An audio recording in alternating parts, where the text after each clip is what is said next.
ज्यादातर लोग स्टॉक का प्राइस देखकर यह मान लेते हैं कि उन्होंने कंपनी को समझ लिया है। लेकिन असली इन्वेस्टिंग शेयर प्राइस से पहले शुरू होती है। कंपनी के बिजनेस के अंदर आज हम कोई स्टॉक डिस्कस नहीं कर रहे हैं। आज हम एक बिजनेस को डिसेक्ट कर रहे हैं। Poly Medicure, layer by layer, data by data और risk by risk, Dataverse of finance में आपका स्वागत है, जहां हम सिर्फ रिटर्न्स की बात नहीं करते, हम रियलिटी को एनालाइज करते हैं। एनालिसिस शुरू करने से पहले इस वीडियो का ऑब्जेक्टिव समझना जरूरी है। इस वीडियो का मकसद शॉर्ट टर्म प्राइस मूवमेंट बताना या बाय सेल रिकमेंडेशन देना नहीं है। हमारा फोकस है पॉली मेडिक्योर के बिजनेस मॉडल को समझना, उसकी फाइनेंशियल स्ट्रेंथ को एनालाइज करना और लॉन्ग टर्म सस्टेनेबिलिटी को इवैल्यूएट करना। इस एनालिसिस में हम एक स्ट्रक्चर्ड अप्रोच फॉलो करेंगे। पहले बिजनेस को समझेंगे, फिर फंडामेंटल्स और फाइनेंशियल परफॉर्मेंस देखेंगे और अंत में रिस्क्स और इन्वेस्टर सूटेबिलिटी पर बात करेंगे। हम सिर्फ रेवेन्यू ग्रोथ नहीं देखेंगे, बल्कि quality of growth, capital efficiency, cash flow discipline और बैलेंस शीट स्ट्रेंथ पर फोकस करेंगे। इस एनालिसिस के अंत तक आप अपना खुद का इंडिपेंडेंट जजमेंट बना पाएंगे, मार्केट नॉइस पर नहीं, ओपिनियंस पर नहीं, बल्कि फैक्ट्स पर। अब जब हमने यह स्पष्ट कर लिया है कि यह वीडियो किस सोच के साथ बनाया गया है, तो अगला सवाल यह है, इस एनालिसिस का असली गोल क्या है? इस वीडियो का पहला और सबसे अहम उद्देश्य है स्टॉक के पीछे के बिजनेस को समझना, सिर्फ शेयर प्राइस को नहीं, क्योंकि लंबे समय में रिटर्न्स चार्ट्स से नहीं, बिजनेस की क्वालिटी से आते हैं। इसीलिए हम इस एनालिसिस में फंडामेंटल्स को एक स्ट्रक्चर्ड और लॉजिकल ऑर्डर में देखेंगे। हम शॉर्ट टर्म परफॉर्मेंस पर नहीं, बल्कि ग्रोथ की क्वालिटी पर फोकस करेंगे, ताकि यह समझा जा सके कि यह ग्रोथ कितनी सस्टेनेबल है। इसके साथ साथ हम कंपनी की प्रॉफिटेबिलिटी, कैपिटल एफिशिएंसी और ओवरऑल फाइनेंशियल स्ट्रेंथ को भी डिटेल में एनालाइज करेंगे। सिर्फ प्रॉफिट दिखना काफी नहीं होता, यह भी जरूरी होता है कि वह प्रॉफिट किस क्वालिटी का है। इसलिए हम कैश फ्लो डिसिप्लिन और बैलेंस शीट हेल्थ को भी खास तौर पर एग्जामिन करेंगे। इसके बाद कंपनी को उसके इंडस्ट्री पीयर्स के साथ ऑब्जेक्टिवली कंपेयर किया जाएगा, ताकि हमें एक क्लियर पिक्चर मिल सके। और हां, हम सिर्फ अपॉर्चुनिटीज की बात नहीं करेंगे, बल्कि की रिस्क्स को भी ईमानदारी से पहचानेंगे। इस पूरे एनालिसिस का अंतिम उद्देश्य है आपको यह सिखाना कि आप खुद से लॉन्ग टर्म और इंडिपेंडेंट थिंकिंग कैसे डेवलप कर सकते हैं। लेकिन इससे पहले कि हम आगे बढ़े, एक बहुत जरूरी बात साफ साफ समझना जरूरी है। यह पूरा वीडियो सिर्फ एजुकेशनल पर्पस के लिए बनाया गया है, यह कोई फाइनेंशियल एडवाइस नहीं है।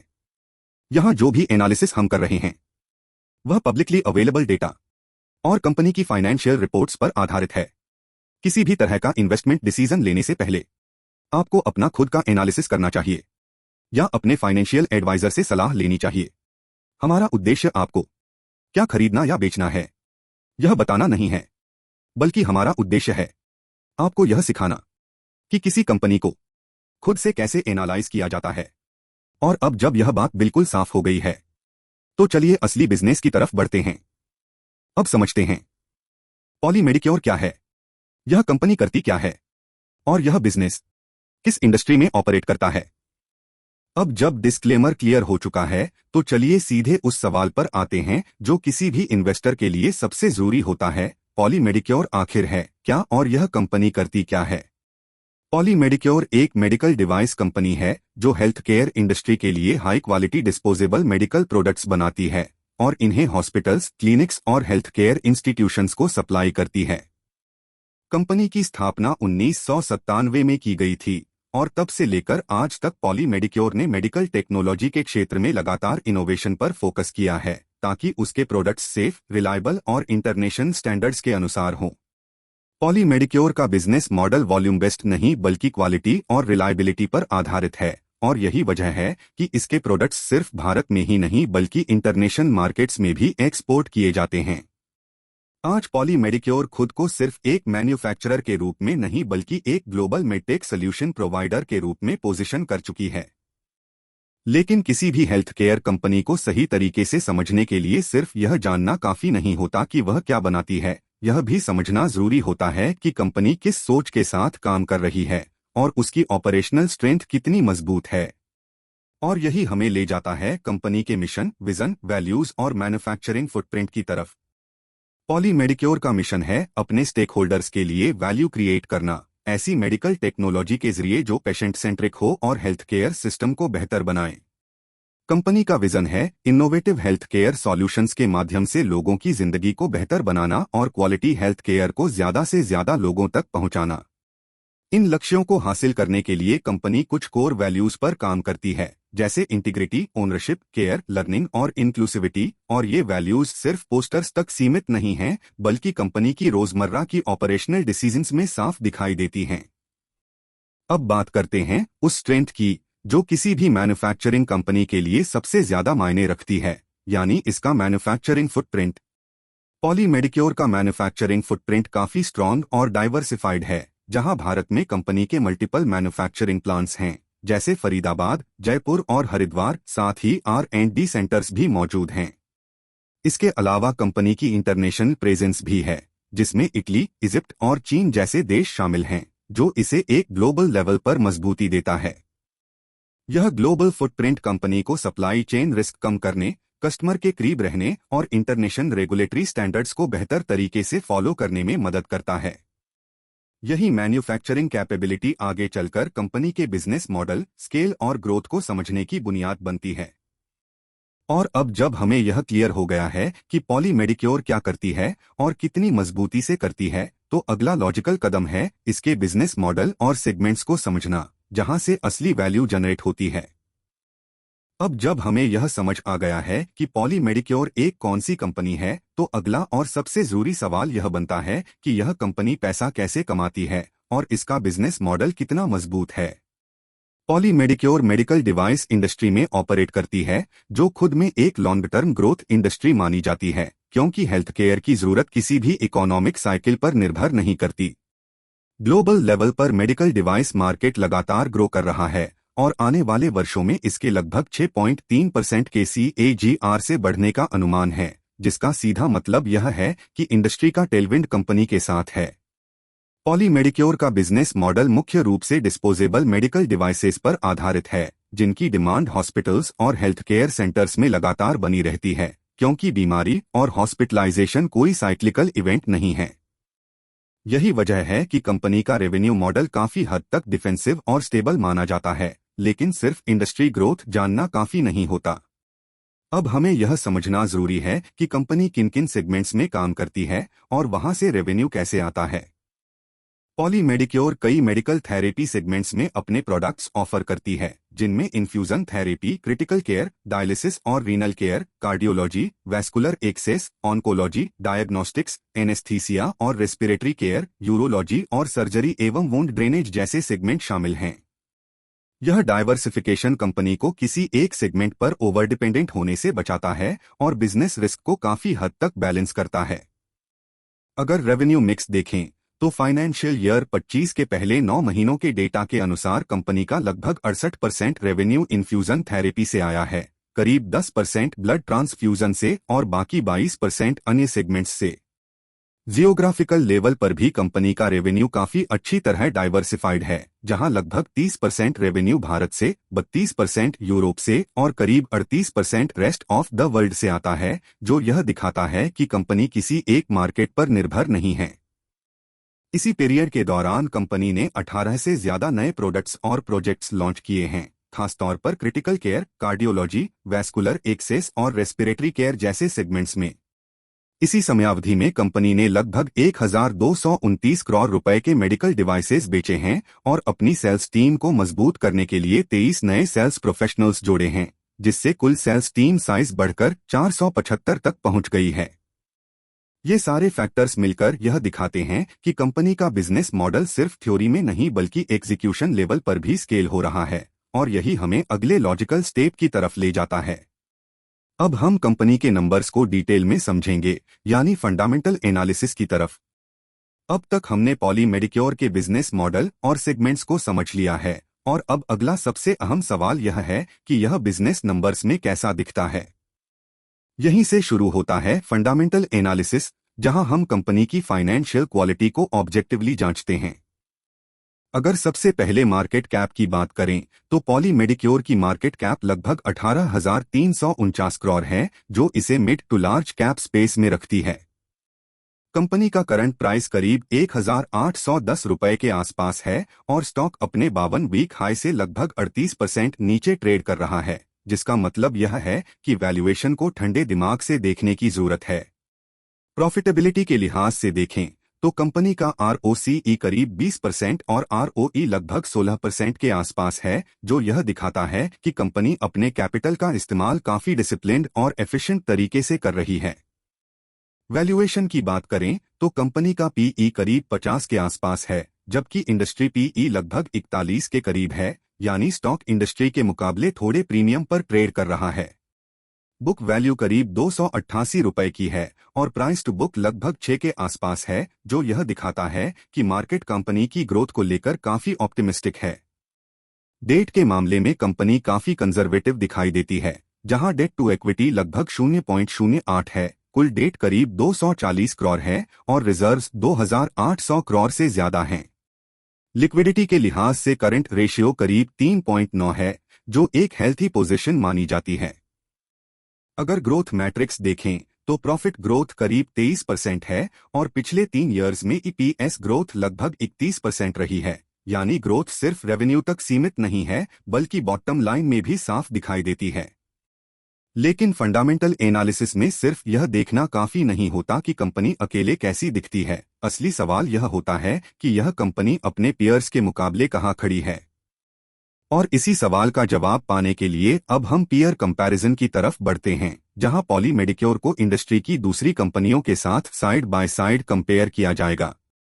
अब तक हमने पॉली मेडिक्योर के फंडामेंटल्स को एब्सोल्यूट टर्म्स में देखा है, लेकिन किसी भी इन्वेस्टर के लिए यह समझना ज्यादा जरूरी होता है कि कंपनी अपने पीयर्स के मुकाबले कहाँ खड़ी है। इसीलिए अब हम पीयर कंपैरिजन की तरफ बढ़ते हैं, जहां पॉली मेडिक्योर को इंडस्ट्री की दूसरी मेडिकल डिवाइस कंपनियों के साथ साइड बाय साइड देखा गया है। इस टेबल में market cap, PE, ROE, ROCE, sales growth, profit growth, debt to equity और करंट रेशियो जैसे अहम मैट्रिक्स एक साथ दिखते हैं। पॉली मेडिक्योर इस पीयर सेट में सबसे बड़ी कंपनियों में से एक है, जिसकी मार्केट कैप लगभग 18,349 करोड़ है और यही इसे कई छोटे और ज्यादा वॉलेटाइल प्लेयर्स से अलग बनाता है। लेकिन सिर्फ टेबल देखकर तुरंत निष्कर्ष निकालना सही नहीं होगा, इसलिए अब हम हर एक अहम मैट्रिक को अलग अलग ग्राफ के जरिए समझते हैं ताकि कंपैरिजन और ज्यादा क्लियर हो सके। सबसे पहले बात करते हैं वैल्यूएशन की, यानी PE रेशियो की, क्योंकि यही वह मैट्रिक है जिस पर अक्सर सबसे ज्यादा चर्चा होती है। इस ग्राफ में आप देख सकते हैं कि पॉली मेडिक्योर का PE लगभग 50 के आसपास है, जबकि इंडस्ट्री का एवरेज PE करीब 41 के आसपास दिखाई देता है। इसका मतलब यह है कि पॉली मेडिक्योर इंडस्ट्री के मुकाबले प्रीमियम वैल्यूएशन पर ट्रेड कर रही है, लेकिन यह प्रीमियम अपने आप में न अच्छा है न बुरा। कुछ पीयर्स जैसे फिशर मेडिकल बहुत ज्यादा PE पर ट्रेड कर रहे हैं, जबकि कुछ कंपनियां कम PE पर होने के बावजूद कंसिस्टेंसी नहीं दिखा पा रही हैं। इसलिए वैल्यूएशन को हमेशा प्रॉफिटेबिलिटी और ग्रोथ के साथ जोड़कर देखना जरूरी होता है, और इसी वजह से अब हम कैपिटल एफिशिएंसी की तरफ बढ़ते हैं। अब बात करते हैं कैपिटल एफिशिएंसी की, जिसे हम ROCE के जरिए समझते हैं, क्योंकि यही मैट्रिक बताता है कि कंपनी अपने लगाए हुए कैपिटल से कितना रिटर्न कमा रही है। पॉली मेडिक्योर का ROCE लगभग 20% के आसपास है, जो इंडस्ट्री के कई पीयर्स से बेहतर है और यह दिखाता है कि कंपनी कैपिटल का इस्तेमाल काफी डिसिप्लिन्ड तरीके से कर रही है। कुछ छोटी कंपनियां ज्यादा ROCE दिखाती जरूर हैं, लेकिन कई बार ऐसा हाई ROCE लो बेस या शॉर्ट टर्म फैक्टर्स की वजह से भी हो सकता है। पॉली मेडिक्योर का ROCE कंपैरेटिवली स्टेबल और सस्टेनेबल लगता है, जो लॉन्ग टर्म इन्वेस्टर्स के लिए ज्यादा मायने रखता है। अब सवाल यह है कि क्या ग्रोथ भी इसी क्वालिटी की है, और यही हमें अगले ग्राफ की तरफ ले जाता है। इस ग्राफ में सेल्स ग्रोथ और प्रॉफिट ग्रोथ को साथ में दिखाया गया है, ताकि यह समझा जा सके कि कंपनी की ग्रोथ कितनी बैलेंस्ड है। पॉली मेडिक्योर की सेल्स ग्रोथ लगभग 12.5% है, जबकि प्रॉफिट ग्रोथ करीब 22.8% के आसपास है, जो यह दिखाता है कि मार्जिन्स में इंप्रूवमेंट हो रहा है। कई पीयर्स के केस में सेल्स तो तेजी से बढ़ती दिखती है, लेकिन प्रॉफिट ग्रोथ या तो बहुत कम है या फिर नेगेटिव भी है, और ऐसी ग्रोथ लॉन्ग टर्म में सस्टेनेबल नहीं मानी जाती। पॉली मेडिक्योर की ग्रोथ कंपैरेटिवली बैलेंस्ड दिखती है, जहां रेवेन्यू और प्रॉफिटेबिलिटी दोनों साथ साथ बढ़ रहे हैं। लेकिन ग्रोथ की असली ताकत तब सामने आती है जब वह ज्यादा डेट के सहारे न की गई हो। अब आखिरी लेकिन बहुत अहम मैट्रिक है डेट टू इक्विटी, क्योंकि यही बैलेंस शीट की असली स्ट्रेंथ दिखाता है। पॉली मेडिक्योर का डेट टू इक्विटी लगभग 0.08 है, जो इंडस्ट्री के कई पीयर्स के मुकाबले काफी लो माना जाता है। कुछ कंपनियां हाई ग्रोथ दिखा रही हैं, लेकिन उनके साथ हाई लेवरेज भी जुड़ा हुआ है, जो फ्यूचर रिस्क बढ़ा सकता है। पॉली मेडिक्योर के केस में ग्रोथ ज्यादा डेट लेकर नहीं, बल्कि इंटरनल अक्रूवल्स और ऑपरेशनल स्ट्रेंथ से आ रही है, और यही इसकी बैलेंस शीट को मजबूत बनाता है। और अब जब पीयर कंपैरिजन से यह साफ हो गया है कि पॉली मेडिक्योर रिलेटिव टर्म्स में कहां खड़ी है, तो अगला लॉजिकल स्टेप है रीसेंट एग्जीक्यूशन को देखना, यानी क्वार्टरली रिजल्ट्स। अब तक हमने पॉली मेडिक्योर की रिलेटिव पोजीशनिंग और पीयर कंपैरिजन को समझ लिया है, और अब अगला सबसे जरूरी सवाल यह है कि यह कंपनी ग्राउंड लेवल पर क्वार्टर बाय क्वार्टर कैसा परफॉर्म कर रही है। इस टेबल में आप पिछले कई क्वार्टर्स के sales, operating profit, margins, net profit और ईपीएस जैसे की नंबर्स एक साथ देख सकते हैं, जिससे हमें परफॉर्मेंस का पूरा ट्रेजेक्टरी समझने में मदद मिलती है। अगर ओवरऑल ट्रेंड देखें तो साफ दिखाई देता है कि कंपनी के सेल्स समय के साथ स्टेडिली बढ़े हैं, जहां सितंबर 22 में सेल्स करीब 275 करोड़ से बढ़कर हालिया क्वार्टर्स में 440 करोड़ के आसपास पहुंच चुकी है। इसी तरह ऑपरेटिंग प्रॉफिट और नेट प्रॉफिट में भी कंसिस्टेंट इंप्रूवमेंट दिखाई देता है, जो यह बताता है कि ग्रोथ सिर्फ टॉप लाइन तक सीमित नहीं है। लेकिन टेबल से सिर्फ ओवरव्यू मिलता है, असली क्लैरिटी तब आती है जब हम हर मेट्रिक को अलग अलग ट्रेंड के रूप में देखते हैं। इसीलिए अब सबसे पहले सेल्स ट्रेंड को डिटेल में समझते हैं। इस ग्राफ में quarter by quarter sales trend को दिखाया गया है, और यहां एक क्लियर अपवर्ड ट्रेजेक्टरी दिखाई देती है। सितंबर 22 से लेकर सितंबर 25 तक सेल्स में ओवरऑल ग्रोथ देखने को मिलती है, बीच बीच में कुछ सीजनल या शॉर्ट टर्म फ्लक्चुएशंस के बावजूद लॉन्ग टर्म डायरेक्शन पॉजिटिव बनी हुई है। मार्च 25 में सेल्स करीब 441 करोड़ तक पहुंची, जबकि जून 25 में टेम्परेरी डिप देखने को मिला, जिसके बाद सितंबर 25 में सेल्स फिर से लगभग 444 करोड़ तक रिकवर हो गई।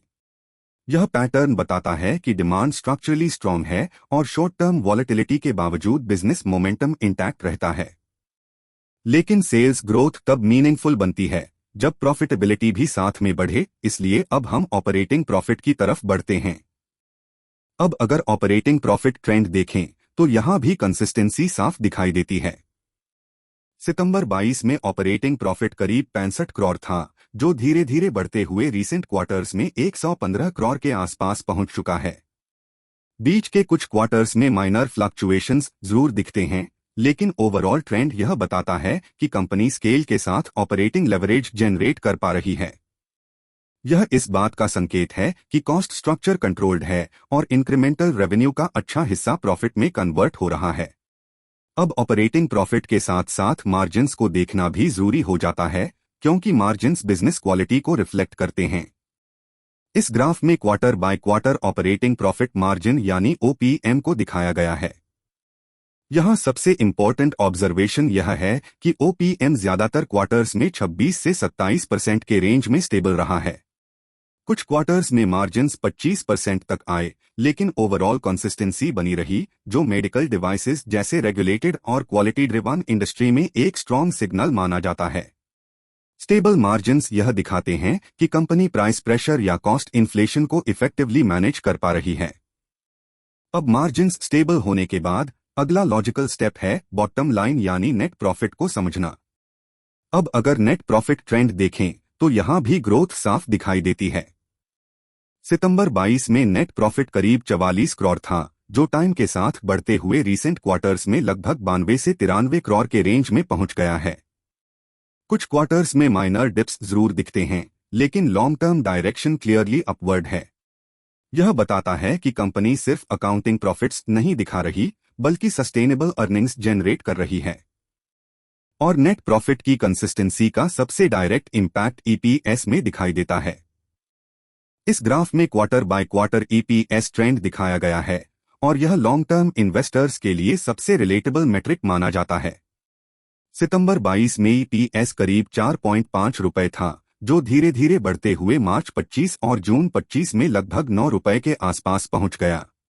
बीच बीच में स्लाइट फ्लक्चुएशंस के बावजूद ओवरऑल ईपीएस ट्रेजेक्टरी अपवर्ड रही है, जो अर्निंग्स क्वालिटी और कंसिस्टेंसी को रिफ्लेक्ट करती है। जब ईपीएस टाइम के साथ बढ़ता है और मार्जिन्स स्टेबल रहते हैं, तो इसका मतलब होता है कि बिजनेस मॉडल इंटरनली स्ट्रांग है। अब जब क्वार्टरली परफॉर्मेंस से यह साफ हो गया है कि ग्रोथ और प्रॉफिटेबिलिटी दोनों डायरेक्शनली सही हैं, तो अगला स्टेप है फुल पिक्चर को समझना। यानी अब हम बढ़ते हैं प्रॉफिट एंड लॉस स्टेटमेंट की तरफ, जहां एनुअल लेवल पर नंबर्स को डिटेल में एनालाइज करेंगे। अब तक हमने कंपनी के क्वार्टरली नंबर्स देखे, लेकिन किसी भी बिजनेस की असली ताकत तब समझ आती है जब हम उसके long term profit and loss numbers को एक साथ देखते हैं। इस टेबल में पॉली मेडिक्योर की sales, expenses, operating profit, margins, net profit और ईपीएस कई सालों के डेटा के साथ दिखाए गए हैं। यह सिर्फ यह नहीं बताता कि कंपनी प्रॉफिटेबल है या नहीं, बल्कि यह दिखाता है कि उसने समय के साथ कंसिस्टेंसी, डिसिप्लिन और स्केलेबिलिटी कैसे बिल्ड की है। अब इसी फाउंडेशन पर चलिए सबसे पहले ग्रोथ की क्वालिटी को समझते हैं, कंपाउंडेड ग्रोथ के जरिए। इस स्लाइड में 4 सबसे इंपॉर्टेंट लॉन्ग टर्म इंडिकेटर्स दिखाए गए हैं: compounded sales growth, compounded profit growth, stock price CAGR और ROE।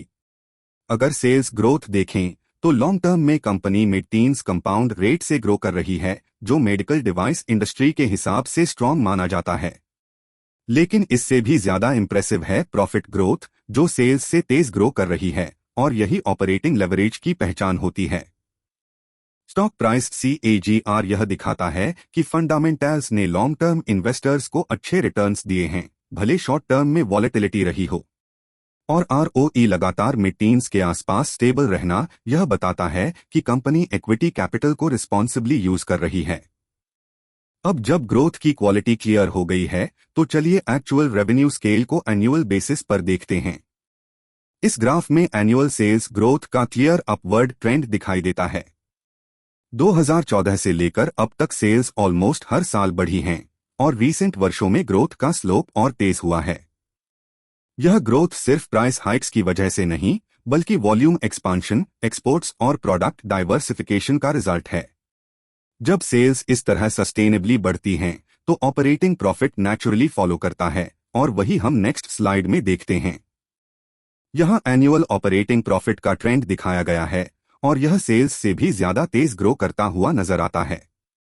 इसका मतलब यह है कि कंपनी स्केल के साथ एफिशिएंसी इंप्रूव कर पा रही है, फिक्स्ड कॉस्ट्स बेटर एब्जॉर्ब हो रहे हैं और मार्जिन्स एक्सपैंड हो रहे हैं। खासतौर पर रीसेंट वर्षों में ऑपरेटिंग प्रॉफिट का शार्प जंप एग्जीक्यूशन स्ट्रेंथ को क्लियरली रिफ्लेक्ट करता है।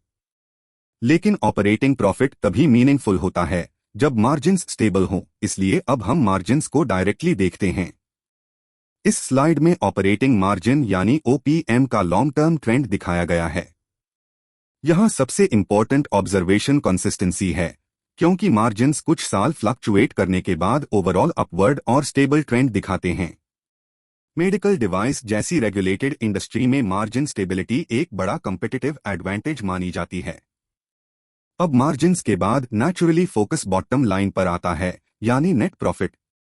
इस ग्राफ में नेट प्रॉफिट ग्रोथ बहुत साफ दिखाई देता है। शुरुआती वर्षों में ग्रोथ मॉडरेट रही, लेकिन जैसे जैसे बिजनेस स्केल हुआ, नेट प्रॉफिट एक्सेलरेशन भी तेज होती चली गई। यह दिखाता है कि कंपनी सिर्फ रेवेन्यू नहीं बढ़ा रही, बल्कि सस्टेनेबल प्रॉफिटेबिलिटी भी बिल्ड कर रही है। अब नेट प्रॉफिट के साथ साथ शेयर होल्डर्स के लिए सबसे इंपॉर्टेंट मेट्रिक देखते हैं, यानी EPS। यह slide long term wealth creation की सबसे क्लियर स्टोरी बताती है। EPS समय के साथ स्टेडिली बढ़ा है, और रीसेंट वर्षों में इसका ग्रोथ रेट और तेज हुआ है। इसका मतलब यह है कि प्रॉफिट ग्रोथ डाइल्यूशन के बिना शेयर होल्डर्स तक इफेक्टिवली पास हो रही है। अब अर्निंग्स बढ़ने के बाद यह देखना जरूरी है कि कंपनी प्रॉफिट्स को यूज कैसे कर रही है। इस स्लाइड में डिविडेंड पे आउट रेशियो दिखाया गया है। कंपनी ने बैलेंस्ड अप्रोच अपनाई है, जहां ग्रोथ फेज में अर्निंग्स को री इन्वेस्ट किया गया है, और साथ ही शेयर होल्डर्स को रेगुलर डिविडेंड्स भी दिए गए हैं। रीसेंट वर्षों में पे आउट रेशियो थोड़ा लोअर है, जो यह संकेत देता है कि मैनेजमेंट फ्यूचर एक्सपांशन को प्रायोरिटी दे रही है। अब इन सभी ट्रेंड्स को एक समराइज्ड बिजनेस व्यू में देखते हैं। इस स्लाइड में रेवेन्यू, प्रॉफिट और पीएटी को एक कॉम्पैक्ट स्नैपशॉट में दिखाया गया है।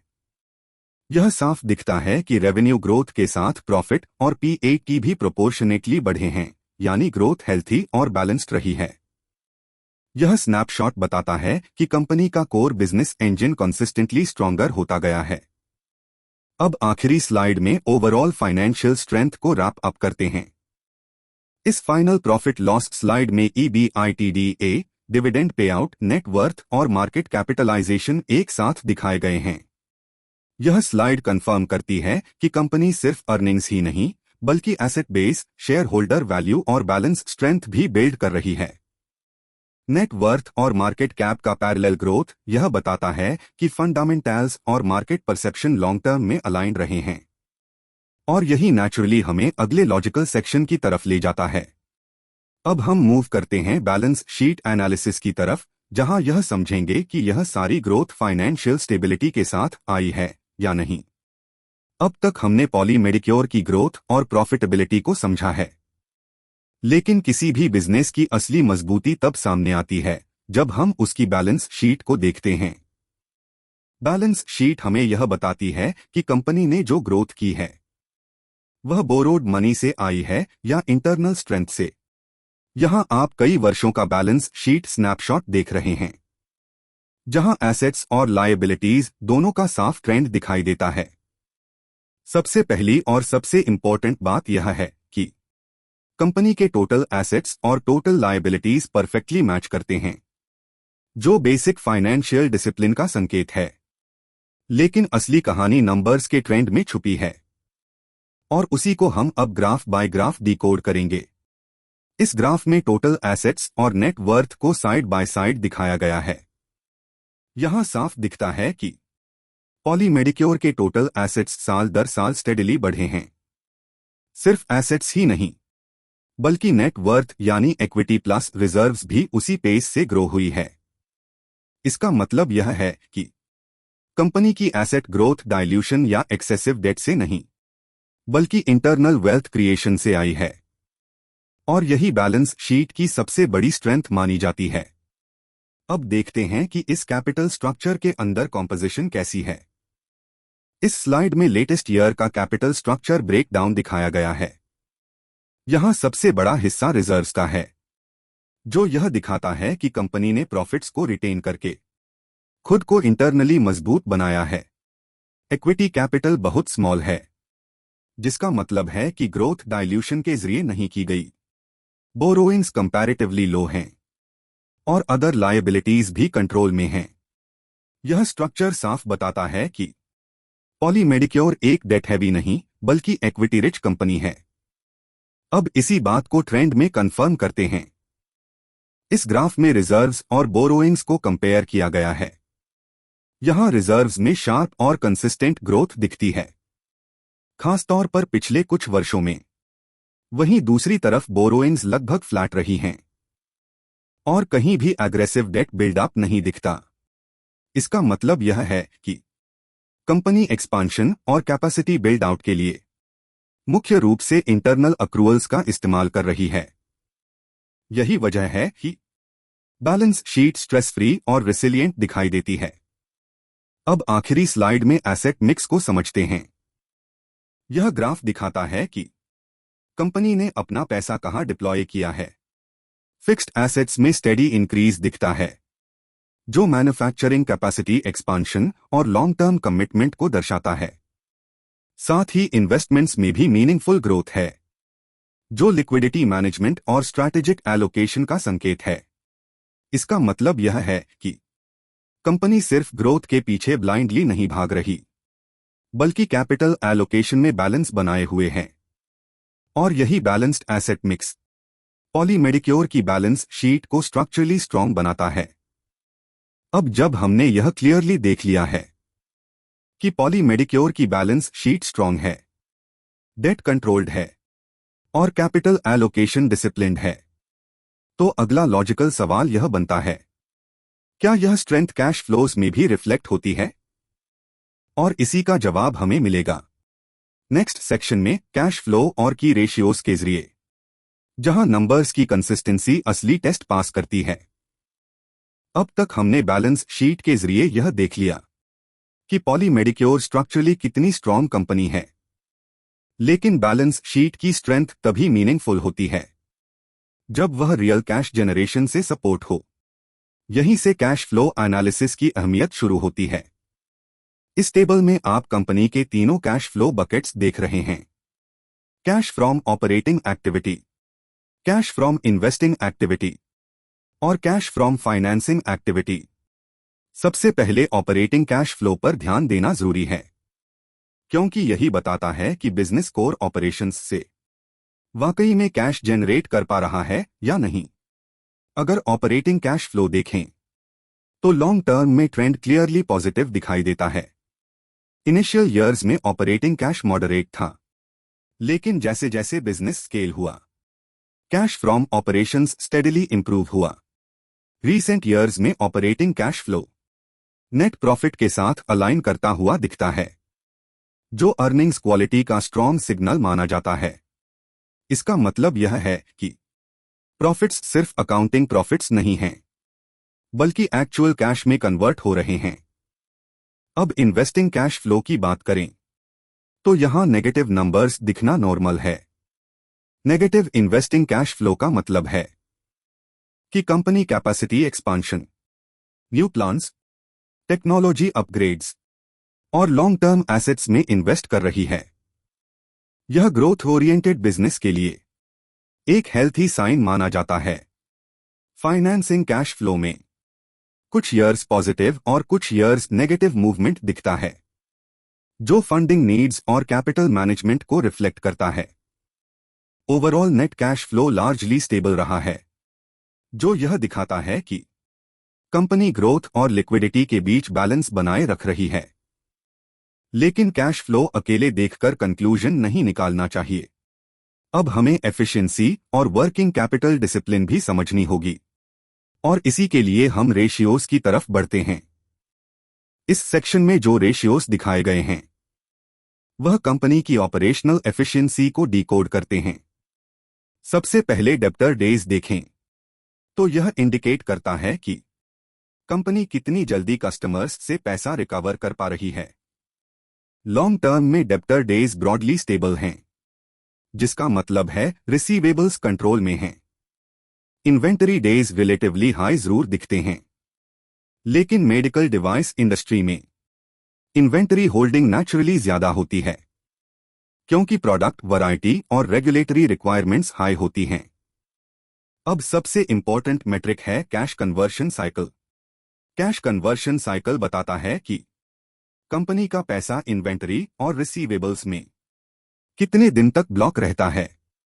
यहां कैश कन्वर्शन साइकिल में वॉलेटिलिटी दिखती है, लेकिन ओवरऑल ट्रेंड यह इंडिकेट करता है कि वर्किंग कैपिटल मैनेजमेंट चैलेंजिंग है, पर अनकंट्रोल्ड नहीं।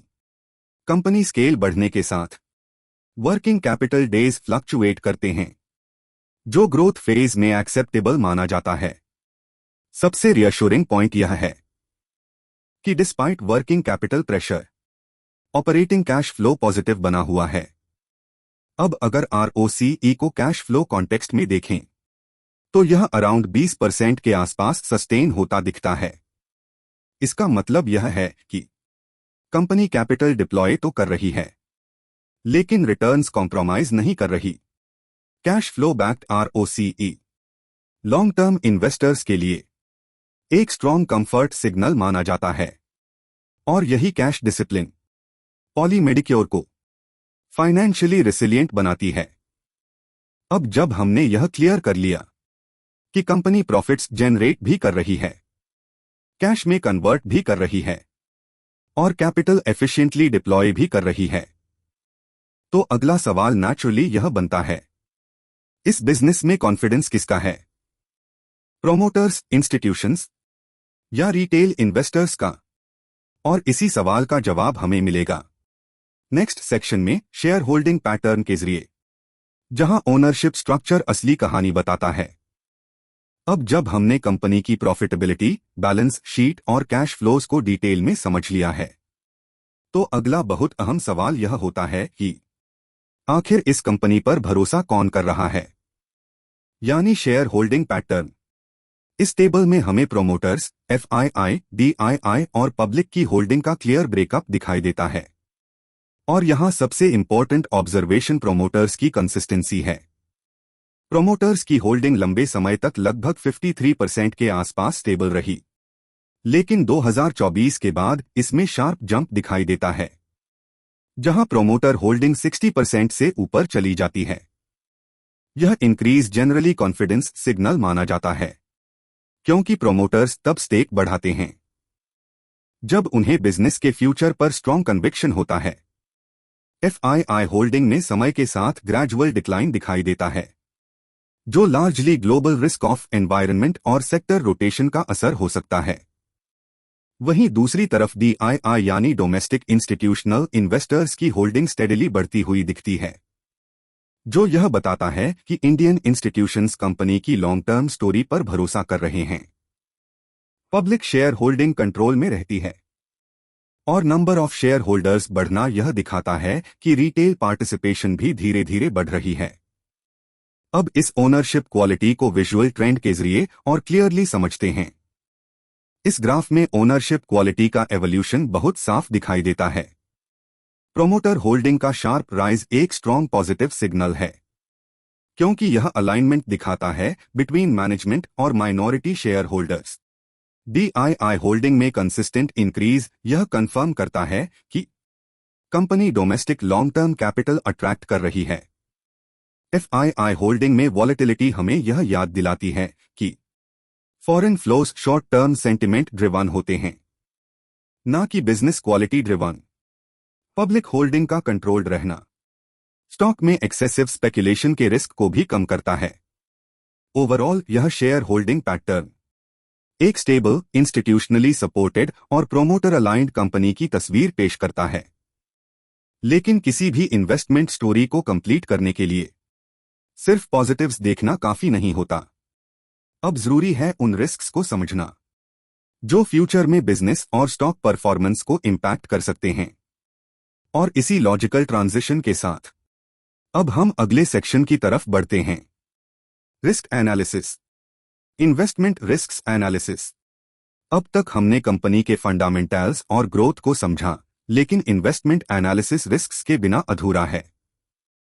हमने इन्हें 4 कैटेगरीज में बांटा है। 1. Business risks. Export dependence, revenue का बड़ा हिस्सा इंटरनेशनल मार्केट से आता है, इसलिए ग्लोबल मंदी या ट्रेड दिक्कतें ग्रोथ पर असर डाल सकती हैं। कंपटीशन, इंटरनेशनल प्लेयर्स से कड़ी टक्कर और प्राइसिंग प्रेशर मार्जिन घटा सकता है। प्रोडक्ट कॉन्सेंट्रेशन, अगर कमाई कुछ ही प्रोडक्ट्स पर निर्भर है तो डिमांड शिफ्ट होने का डर रहता है। 2. Segment risks. Hospital demand, hospital की खरीदारी के साइकिल कभी कभी धीमे होते हैं, जिससे शॉर्ट टर्म रेवेन्यू प्रभावित हो सकता है। रॉ मटेरियल कॉस्ट्स, कच्चे माल की कीमतों में बढ़ोतरी मार्जिन्स पर दबाव डाल सकती है। Regulatory delays, medical device sector में नए प्रोडक्ट लॉन्च के लिए रेगुलेटरी अप्रूवल में देरी एक बड़ा रिस्क है। 3. Regulatory macro risks.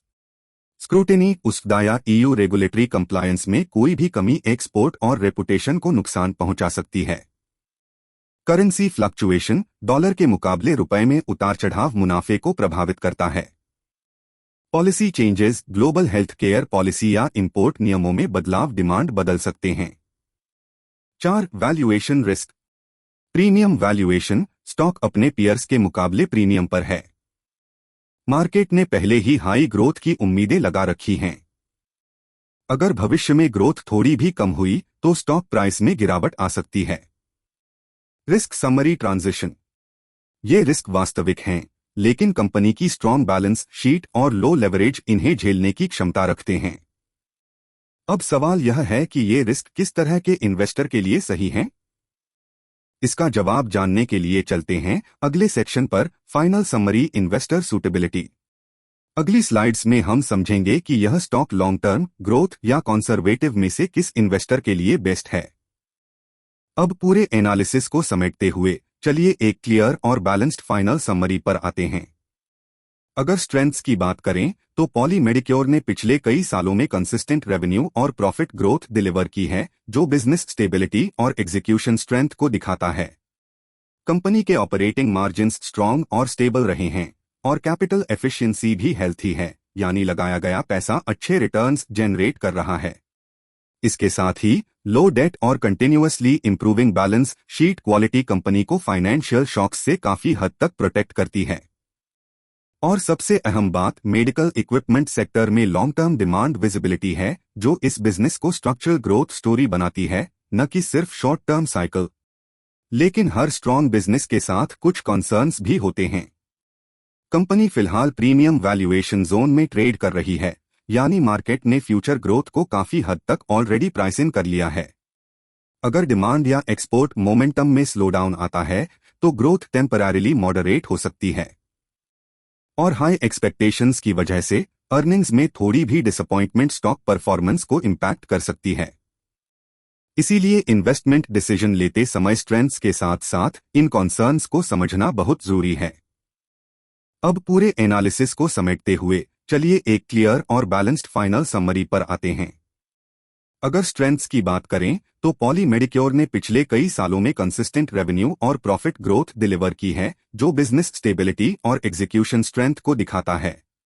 कंपनी के ऑपरेटिंग मार्जिन्स स्ट्रॉन्ग और स्टेबल रहे हैं और कैपिटल एफिशिएंसी भी हेल्थी है, यानी लगाया गया पैसा अच्छे रिटर्न्स जनरेट कर रहा है। इसके साथ ही लो डेट और continuously improving balance sheet quality company को फाइनेंशियल शॉक्स से काफी हद तक प्रोटेक्ट करती है। और सबसे अहम बात, मेडिकल इक्विपमेंट सेक्टर में लॉन्ग टर्म डिमांड विजिबिलिटी है, जो इस बिजनेस को स्ट्रक्चरल ग्रोथ स्टोरी बनाती है, न कि सिर्फ शॉर्ट टर्म साइकिल। लेकिन हर स्ट्रॉन्ग बिजनेस के साथ कुछ कंसर्न्स भी होते हैं। कंपनी फिलहाल प्रीमियम वैल्यूएशन जोन में ट्रेड कर रही है, यानी मार्केट ने फ्यूचर ग्रोथ को काफी हद तक ऑलरेडी प्राइस इन कर लिया है। अगर डिमांड या एक्सपोर्ट मोमेंटम में स्लो डाउन आता है तो ग्रोथ टेम्पररीली मॉडरेट हो सकती है। और हाई एक्सपेक्टेशंस की वजह से अर्निंग्स में थोड़ी भी डिसअपॉइंटमेंट स्टॉक परफॉर्मेंस को इम्पैक्ट कर सकती है। इसीलिए इन्वेस्टमेंट डिसीजन लेते समय स्ट्रेंथ्स के साथ साथ इन कॉन्सर्न्स को समझना बहुत जरूरी है। तो दोस्तों, यही था हमारा कंप्लीट डीप डाइव एनालिसिस, जहां हमने बिजनेस, फाइनेंशियल्स, रिस्क्स और इन्वेस्टर सूटेबिलिटी हर पहलू को डिटेल में कवर किया। अगर आपको यह वीडियो यूजफुल लगा हो तो लाइक करना न भूलें, क्योंकि इससे हमें मोटिवेशन मिलती है ऐसे हाई क्वालिटी एनालिसिस लाने की। इस वीडियो को शेयर जरूर करें अपने उन दोस्तों के साथ जो सीरियस इन्वेस्टिंग में इंटरेस्ट रखते हैं। और अगर आपने अभी तक चैनल को सब्सक्राइब नहीं किया है तो सब्सक्राइब करें, ताकि ऐसे डिटेल्ड और अनबायस्ड फाइनेंस कंटेंट आपको लगातार मिलता रहे। इस एनालिसिस में यूज किया गया सारा रेफरेंस डेटा और सोर्सेज डिस्क्रिप्शन में मेंशन किए गए हैं, आप वहां जाकर डिटेल में चेक कर सकते हैं। मैं हूं आपका दोस्त डेटावर्स ऑफ फाइनेंस से, और मिलते हैं अगले डीप डाइव एनालिसिस में। Thank you for watching.